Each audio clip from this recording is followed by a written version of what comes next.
I've come to the realization that everything is actually my fault.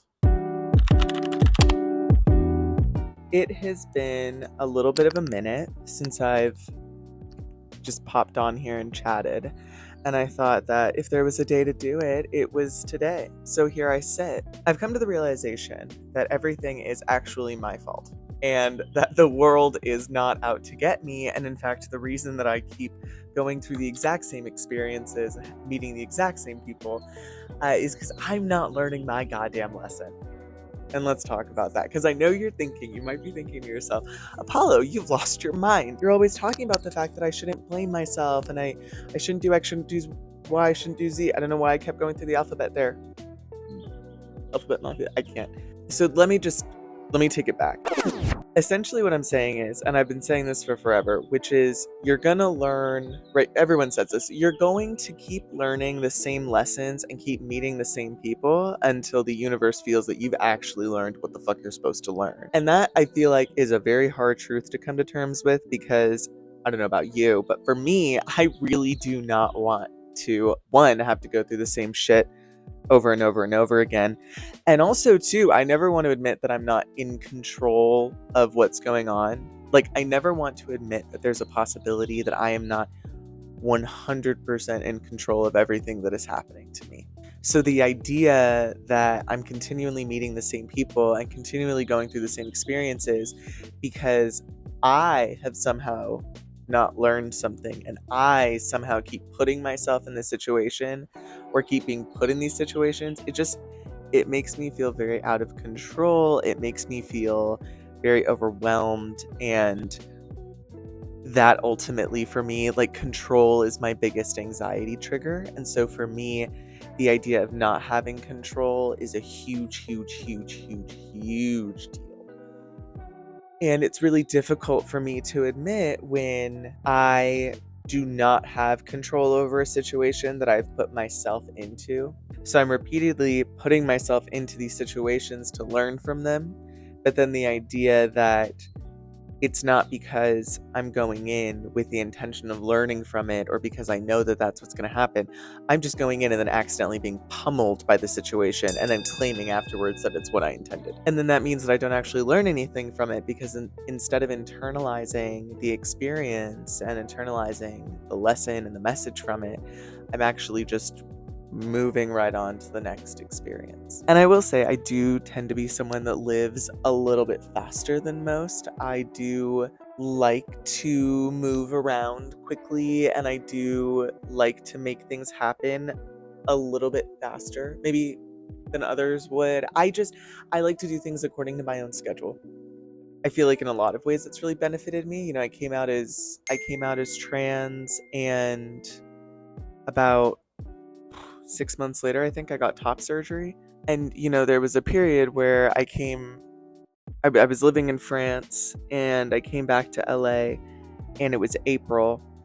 And I said, I'm going to go back to school at the end of the summer. I'm going to go back and start the year just like everyone else would.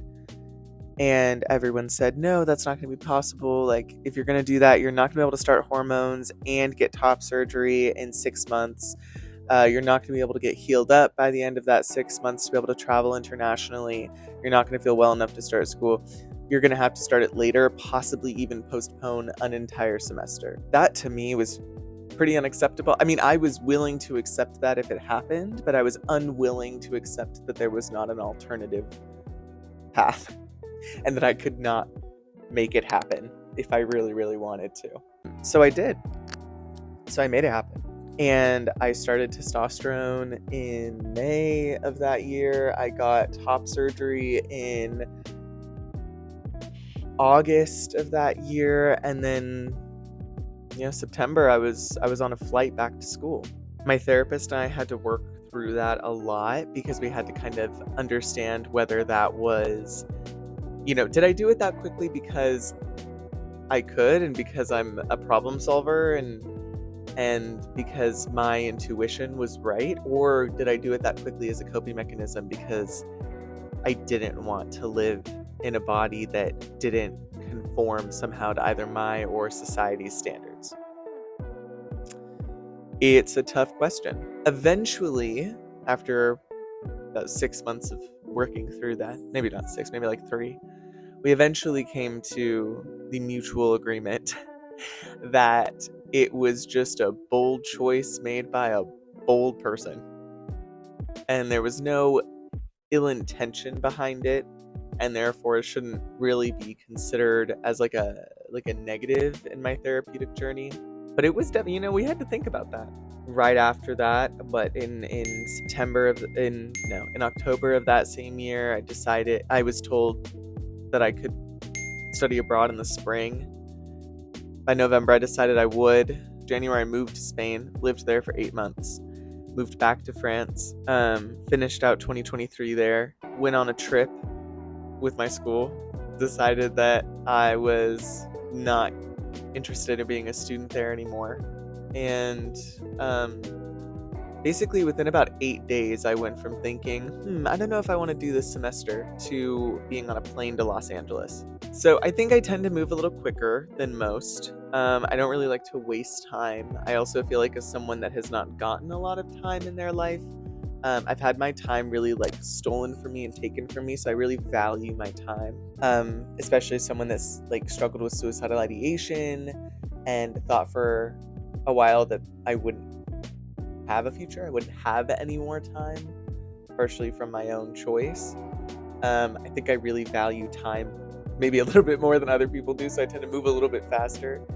I also think, though, a lot more about my own feelings, and I intellectualize my feelings a lot more, I think, than other people do. And this is not even necessarily like, oh my god, look at me, I'm a slay. It's mostly just that I think that's what it is. Anyways, all of that to say that I think I finally come to understand that it's my fucking fault and that I need to get it the fuck together. Cause y'all, I'm so sick of these damn lessons. Like, I'm so sick of being taught shit. I don't want to be taught shit anymore. I just wanna drink coffee and eat good food and talk shit with my friends. I'm not about that, like, let's be hyper productive life. A little bit of an angle switch up so that you can see me a little bit better. I'm just sick of learning the same lessons. And I feel like the lesson that I keep learning is just that, like, I keep going back into situations where I give other people power over me and then am shocked when they use that power to their advantage. And that's a pretty unfair judgment call. It's pretty unfair to put someone in a situation where you tell them, yeah, you can tell me what to do, and then get upset with them for telling you what to do.